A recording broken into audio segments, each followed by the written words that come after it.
Local fire departments expressing concern about some proposed federal changes that they say could make it harder for people to become volunteer firefighters. Yeah, amongst them, a substantial increase in the required training hours. Fox 5's Jody Goldberg takes a closer look at the proposal and the impact that this could have across Long Island.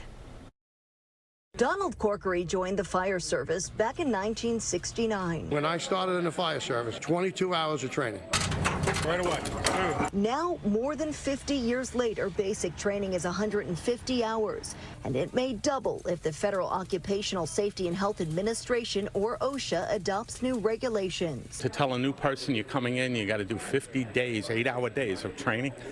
It's not sustainable. On Wednesday, firefighters sounded the alarm, saying proposed changes to training requirements, medical screenings, and other mandates could have a negative impact on Long Island's almost 180 volunteer departments, as well as departments throughout the state and across the nation. If OSHA is successful, the new requirements would create significant administrative and operational difficulties and could ultimately compromise public safety, all while driving up the costs of providing fire protection.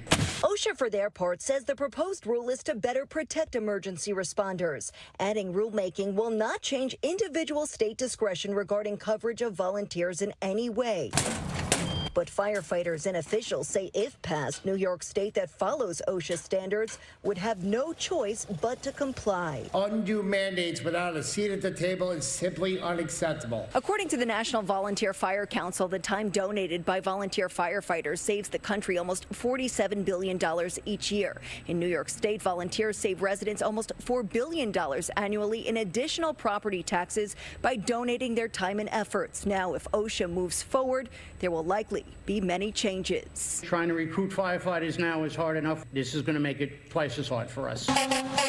If OSHA moves forward with these regulations, volunteer fire departments may be forced to close or increase property taxes to comply with the new rules.